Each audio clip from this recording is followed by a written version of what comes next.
એક સ્ત્રી વિધવા, અને 4 વાર મને હું ઇરિટેટ થઈ જાઉં કે મને ડ્રેસ આપજો, મને ડ્રેસ આપજો, મને ડ્રેસ આપજો. એ બધું આપ્યો યાર, રિલેક્સ, ડ્રેસ જ તમારામાં લખે તમે જુઓ. અને દર 2 દિવસે પૂછે કે આજે નાવા જવાનું છે, આજે નાવા જવાનું છે. એટલે મેં કીધું ગંગાજી હરિદ્વારમાં છે, ગંગાજી આવે ત્યારે તમારે નાવા જાવ, બાકી બાથરૂમમાં નાવાની મજા કરો. બરાબર? ગંગાજી આવ્યા, આજે નાવા જવાનું છે, કીધું સવારે જવાનું છે, અત્યારે ગંગા આરતી કરવા જવાનું છે. એટલે એનું ડેસ્પરેટ પણ જોઈને મને તો ઓહો કેટલી શ્રદ્ધાવાન સ્ત્રી છે કે જેને આટલું બધું, એટલે બા કરતા વધુ, જે બાના હિસાબે મારે કરવું પડ્યું એના કરતા આ સ્ત્રીને કેટલું બધું છે નાવાનું. પહેલી ડૂબકી પછી બીજી ડૂબકી એ બેન ધ્રુસકે રડે, કાંઈ લાઈક એનીથિંગ. એટલે મને એમ થયું કે આ બેનને રડતા રડતા જો બેભાન થઈ જશે અથવા કંઈક થઈ જશે તો આખા લોકો મારા ઉપર માછલા છે, બહુ મોટા ઉપાડે, આટલી બધી બહેનો લઈને બહાર ગઈ હતી અને આને કંઈક થઈ ગયું. એટલે મેં એને બહુ સંભાળ્યા. મેં કીધું શાંત થાવ, હું સમજી શકું છું કે તમારા પતિનું તમે તર્પણ કર્યું હશે એટલા માટે તમને આટલું બધું રડવું આવતું હોય, તમારા પિતા હમણાં કોરોનામાં ગયા છે, પણ પ્લીઝ શાંત થઈ જાઓ, તમને કઈ થશે ને તો હું તમારી દીકરીને આટલા બધાને કેવી રીતે સાચવીશ. એટલે આ 2 વ્યક્તિઓનું નામ બોલ્યું એટલે સટાક દઈને સ્ત્રી ઉભી થઈ. મને કહ્યું આ 2માંથી એકેયનું રોતી નથી. એટલે પછી મને ટેન્શન થયું કે એવું ત્રીજું કોણ છે જેની મને ખબર નથી, જેનું આ રહેવું રોવે છે. હવે સાંભળજો, તમે કેટલા ભાગ્યશાળી છો. મને કે નેહાલબેન, હું કડિયા કામ કરતી નાની હતી ત્યારે, ઈંટો ઉપાડવાનું મારે કામ, અને હું ઈંટો ઉપાડતી હોઉં ને ત્યારે હું સ્કૂલની છોકરીઓને જોઉં કે જેને ડ્રેસ પહેરેલો હોય, અને ત્યારે નાનપણથી એવું હતું જીવનમાં એકવાર ડ્રેસ પહેરવો છે. અહીંયા તો બાપે ભાઈ પહેરવા ન દે, એટલે પછી એમ થયું કે ભણીને જાઉં પછી વરારે થોડાક સારા સંબંધ થાય ને પછી એને કહીશ કે એકવાર ડ્રેસ પહેરવા દઉં. એ કહેતા આ બાળકને આપીને એ ગુજરી ગયું. હવે તો કલર જ નથી પહેરવાના તો ડ્રેસ તો ક્યાંથી? કેન યુ ઇમેજિન કે 2022માં આટલી બધી વુમન એમ્પાવરમેન્ટની વાત કરતા સમાજમાં એક સ્ત્રીને એવું પૂછો કે તારા જીવનની છેલ્લી ઈચ્છા કઈ છે, તો કોઈ સ્ત્રી એવું કહે કે મારે ડ્રેસ પહેરવો છે. અને આપણે હજારો ડ્રેસની વચ્ચે 2 હાથ જોડીને વિનંતી કરું છું કે જગત સામે ફરિયાદ જ્યારે જ્યારે જાતની કરો ને ત્યારે ઉપરવાળાનો આભાર માનો કે તમારી પાસે તમારે ન ગમતી આંખ છે પણ એ આંખમાંથી દેખાય છે. તમારી હાઈટ તમને ટૂંકી લાગે છે પણ તમે ચાલી શકો છો. આ પૃથ્વી પરના કેટલાય લોકો ચાલી શકતા નથી. જો મારા બાળકો છે ને એ બોલે ને તો તમને હસવું આવે, કારણ કે એની જીભ તોતડી હોય. એ બોલો તો તમને એવું હસવું આવે. તોતડી જીભ છે ને એ કુદરતની દેન છે, એની મશ્કરી ન કરાય. પણ તોછડી જીભ છે ને મારી દેન છે, એ લગામ મારા હાથમાં હોવી જોઈએ. એક સ્ત્રી તરીકે આપણી જાત ઉપર શુગર નહીં લ્યો ને ખાંડમાં, કોફીમાં, બીજી જગ્યાએ ચાલશે, પણ જીભ ઉપર થોડીક રાખો. તમે એટલા ગરીબ છો જ નહીં કે કોઈને 2 મીઠા શબ્દોથી હીલ ન કરી શકો. તમને મારો ઠાકરે એટલા ગરીબ બનાવ્યા જ નથી કે તમે કોઈને સ્માઇલ કરીને એનું દુઃખ ઓછું ન કરી શકો. પણ આપણે તો શું કરીએ છીએ, રાહ જોઈએ કે ઈ મને સ્માઇલ કરે તો હું કરું, બાકી અમથા જ કરો. એને એમ છે કે આ પણ થઈ શકે. એ મને બોલાવે તો હું બોલાવું. ભાઈઓમાં પ્રોબ્લેમ નથી. ભાઈઓને ખબર પડે ને કે આ ભાઈને શહેરમાં આટલા બધા કમાણી થઈ તો એ બધીને કે ભાઈ જલસા છે, પાર્ટી બાર્ટી દે, હવે આટલું બધું કમાણો છે. અને આપણે, મને ખબર પડે કે ઇન્સિડન્ટ છે એને હમણાં બીજી મોટર લીધી તો હું એમ કહું કે આમને પૂછું કે આમને લીધી, મને નથી ખબર. ખબર હોય, બધી જ ખબર હોય, પણ હું કહું નહીં, કારણ કે એની માટે મારે કોકને એપ્રિશિએટ કરવા પડે. મારે કેવું પડે કે આ કેટલી મહાન સ્ત્રી છે, કેટલા સંઘર્ષે મોટું કર્યું છે. એમ વખાણ હે ના થાય. હા ભળવા એવા કરવા થોડા. અને બીજું, આપણા બધાના ચોકઠાઓ રેડી છે. બરાબર. શીલાબેન ધારો કે હું પરમ દિવસે જઈશ, પછી તમે બધા ભેગા થયા હશો એક વીકેન્ડની અંદર, ને શીલાબેન એવું કે નેહલબેન નો સ્વભાવ બહુ સારો છે, એટલે આપણે એમ કહીએ પછી શીલાબેન માટે થોડા વધુ ઇમ્પ્રેસ થયા હોય, એટલા સરળ છે અને એટલું સરસ કામ કરે છે, એટલે આપણે પાસે વિજય મેમ કહીએ અચ્છા. શીલાબેન વધુ ઇમ્પ્રેસ થયા હોય. અમારે તો પહેલી જ વખત મેં એટલું સરસ ક્લિક થઈ ગયું, અમે બે વર્ષો જૂના ફ્રેન્ડ્સ હોય એવી મને ફિલિંગ આવતી હતી. એટલે આપણે અકળાઈ જઈએ, એટલે આપણે એમ કહીએ કે સોરી મને બહુ નેહલબેનનો પરિચય નથી. બરાબર. Scene number 1, scene number 2. આવા જ વીકેન્ડમાં તમે બધા ભેગા થાય છો. શીલાબેન એવું કે નેહલબેન સરસ બોલે, એટલે આપણે એમ કહીએ પછી શીલાબેન એવું કે આમ કઈ નેહલબેનમાં વાંધો નથી, પણ થોડાક વાયડા છે. એટલે આપણે તરત શું કહીએ, સાચું કહું? એને ચાલતા આવેલા જોયા ત્યારે જ મને એમ લાગ્યું કે આ વાયડા બહુ હશે. વખાણ વખતે ઓળખતા નથી, પણ થોડીક નેગેટિવ વાત આપે, સેજ ઢાળ આપે એટલે ઢળી જવા. ગુસ્સે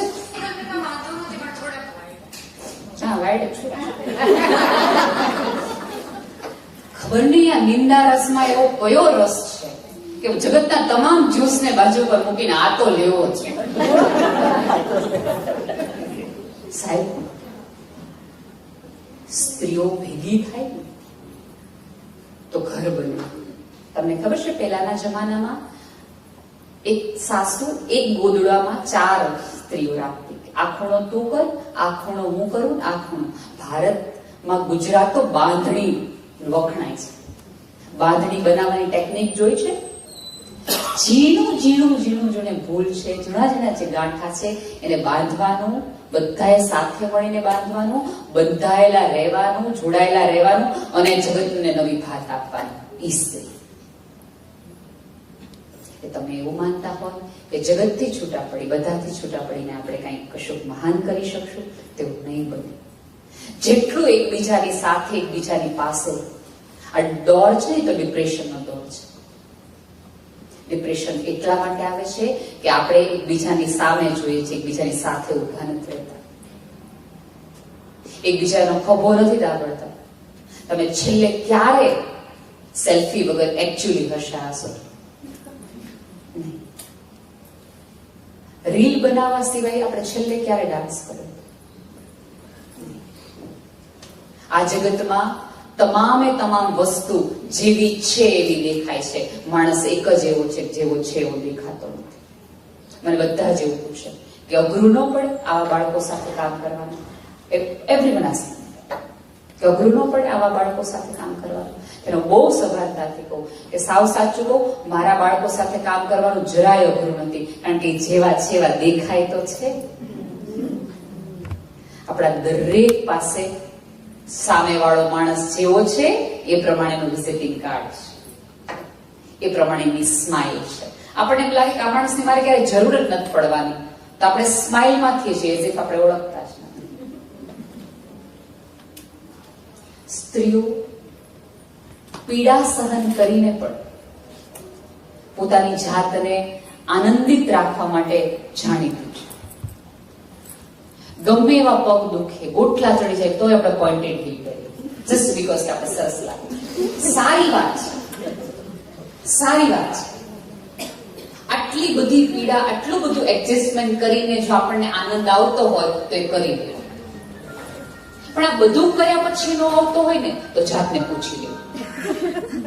આ બધું જ કર્યા પછી, આ બધી રેમેડી ટ્રાય કર્યા પછી પણ મનમાં મૂંઝારો રહી જતો હોય તો જગતને પૂછી લેવું તો આના સિવાય હજુ કંઈક છે જેની શોધખોળ મારે કરવાની છે. આ જગતની સૌથી મોટામાં મોટી શોધ હોય તો તમારી જાતને ગોતી લેવી છે. બધા વૈજ્ઞાનિકોએ બલ્બ ગોતવાની જરૂર નથી, કે માણસે પોતાની જાત પણ ગોતવી જોઈએ. કદાચ એ જડી જાય અને તમને કામ લાગે. તમે કોણ છો? જ્યારે જ્યારે તમને ફરિયાદ થાય ને ત્યારે અમારા બાળકોની માને જોજો, તો તમને ખબર પડશે કે તમે અહીંયા બેઠેલા તમામે તમામ કેટલા ભાગ્યશાળી છો. જેટલી ઈશ્વરને ફરિયાદ કરવા માટે જાઓ છો ને ત્યારે ક્યારે થેન્ક યુ કહેવા માટે જાઓ કે તમે આ બધું આપ્યું છે. તમે એવી સ્ત્રીઓ છો કે જેને તમારા બેંક એકાઉન્ટનો હિસાબ નથી આપવા પડતો. તમારા ટેક્સ તમે જાતે કરી શકો, તમે ડ્રાઈવ કરી શકો છો. તમારે ક્યાં જવું, શું પહેરવું, શું બોલવું, કોની સાથે બોલવું, કોની સાથે ન બોલવું, એમાંની એક પણ પરમિશન તમારે XY વ્યક્તિ પાસેથી લેવી નથી પડતી. આજે પણ 2023માં પણ અનેક સ્ત્રી એવું છે કે જેના દૂરના કાકા કે તો છોકરી ભણવા માટે મોકલાય છે. આજે પણ આ સમાજની, અને હું કોઈ જુદા સમાજની નહીં, ગુજરાતની જ વાત કરું છું, હું બિહારની વાત નથી કરતી. આ એ સમાજમાંથી તમે આ ઉભરી આવેલી સ્ત્રીઓ છો, તો તમારી રિસ્પોન્સિબિલિટી છે ઈશ્વરે તમને આપેલી આટલી બધી નહેમત માટેનો આભાર માનો અને તમારા આજુબાજુની દુઃખી સ્ત્રીઓનો હાથ પકડો. તમારી પાસે અઢળક હોય તો કોકને દઈને તમે જેટલા રાજી થશો ને એટલું તમને તમારું ફેવરેટ કપડા તમારા ઉપર નહીં, કોકના ઉપર પહેરેલા જોઈને આનંદ આવશે. આને કેટલું સરસ લાગે છે ડ્રેસ. દઈને જ રૂડા થવાય, ઘસાઈને જ ઉજળા થવાય. બાકી તો જગતમાં અંધારું જ છે, મુંજારા લઈને જ. આ જગત તો બજાર છે, બજારમાંથી નીકળો એટલે છેતરાઈને જ આવશો, એને જ બજાર કહેવાય. તમે જુઓ અત્યારે દરેક એપ આપણે જોઈએ ને તેમાંથી આપણી પાસે શું નથી ને એની આપણી યાદી વધતી છે. કરોડો રૂપિયા ખર્ચ્યા પછી આપણે એમ થાય કે હવે નેક્સ્ટ ટાઈમ ઓલું લેશું. એટલે અધૂરા પણ સતત આપણી અંદર અને ભાઈઓ આગળ એટલા માટે છે કે એને જાતથી કોઈ કમ્પ્લેન નથી. એના પેટ વધી જાય, એના વાળ વયા જાય, ગમે થઈ જાય, એને કાંઈ વાંધો નથી. એને જગતની એક પણ વ્યક્તિ એની પત્ની નો જોવે તો એનો પ્રોબ્લેમ નથી. કાંઈ એટલે કાંઈ વાંધો નહીં. એ એક શર્ટમાં, એક પેન્ટમાં 2 દિવસ કાઢી શકે આરામ. અને પછી ભાઈઓ આગળ કેટલા છે. તમને કહું કે સિલિકોન 6માં એક પણ સ્ત્રી નથી. વિશ્વની અબજોપતિની યાદીમાં 1 થી 10માં એક પણ સ્ત્રી નથી. વિશ્વમાં આંતરપ્રેન્યોર સ્ત્રીઓ જે છે વિશ્વમાં, એમાં માત્ર 13.48% સ્ત્રીઓ આંતરપ્રેન્યોર છે. અને એમાં કેટલી 50% એવી છે કે જે પતિના આધારે મોટી થઈ છે. આ આંકડા તરફ થોડુંક જોવું, જેટલી બ્યુટી પ્રોડક્ટ પર જોઈએ છે. ક્યાંક આ ટ્રેક તો નથી ને માર્કેટિંગનો કે તમને આમાં ઉલઝાવેલા રાખી લોકો ચંદ્ર ઉપર પહોંચે છે, કે તમને એમ કહી દે તમે ચંદ્ર જેવા લાગે તો યા હું કામ મોકલો, તમને જોયા પણ એને ખબર છે કે આને અંદરો અંદર ગુચડામાં રાખ્યા ને તો આકાશ આપણું છે. હું તો અનેકોની વાર કહું, છોકરીઓને કહું ને બધાને કહું કે આપણા ઉપર કવિતા લખે ને એવા વ્યક્તિ યાર ન રહેવું. આપણે કવિતા જેવું જીવવા દે ને એની યાર લગ્ન કરવાની, એની યાર જીવવું. કાંઈ વાંધો નહીં, કવિતા ગૂગલ કરી લે, ગુલઝાર લખી દે, અને ગુલઝારે લખ્યા પછી ક્યાં રાખીને હાચવી લે, ક્યારે એનું નથી ચાલ્યું. હજારો લખ્યા પછી સાચું કહું, વખાણથી તમારો દિવસ સુધરશે પણ એક મેળાટોળાથી તમારી આખી જિંદગી બદલાય છે. આમાંની જેટલી સ્ત્રીઓ આગળ છે ને અત્યારે એને પૂછજો, એને એકાદ વાક્ય, એકાદ ઠોકર એમાં બહાર નીકળવા માટે મજબૂર કરે તો જોઈ લે ત્યાંથી તો હું કરી બતાવીશ કે આ છે. એ યાદ કરો, એવું એકાદ વાક્ય તમારી પાસે પડ્યું છે કે અંદર, કે માત્ર રોઈને લૂછી નાખ્યું છે? એ વાક્ય તમારું સાચી જડીબુટી છે, એ તમારું અમૃત છે તમને આગળ લઈ જવા માટેનું. દરેકે દરેક વ્યક્તિનો કહો, એ યાદ કરો. અને જો એવું વાક્ય ન હોય તો તમારી જાતને બ્લેસ્ડ માનો કે મારે ઉપરવાળાને દયા કહેવા એક પણ વાક્ય સાંભળવા નથી પડ્યા. હું જ્યાં છું ત્યાં બહુ જ મજાની છું અને હવે મારા મનમાં છે કે મારી આજુબાજુની તમામ સ્ત્રીઓને રાજી કરું. રાધર કોઈક સ્ત્રી પોતાની જાત માટે કમ્પ્લેન કરે ને તો ખભે હાથ મૂકે ને કે અરે દોસ્ત તું બહુ જ સુંદર છો, શું કામ આટલી બિનજરૂરી કમ્પ્લેન કરે છે? થોડા વખાણ કોકના કરતા થાવ. હજી કહું છું, વખાણ જાતના ન હોય, જગતના જ કરાય. આપણે ત્યાં આત્મશ્લાઘા પાપ કહેવામાં આવ્યું છે, જાતના વખાણ.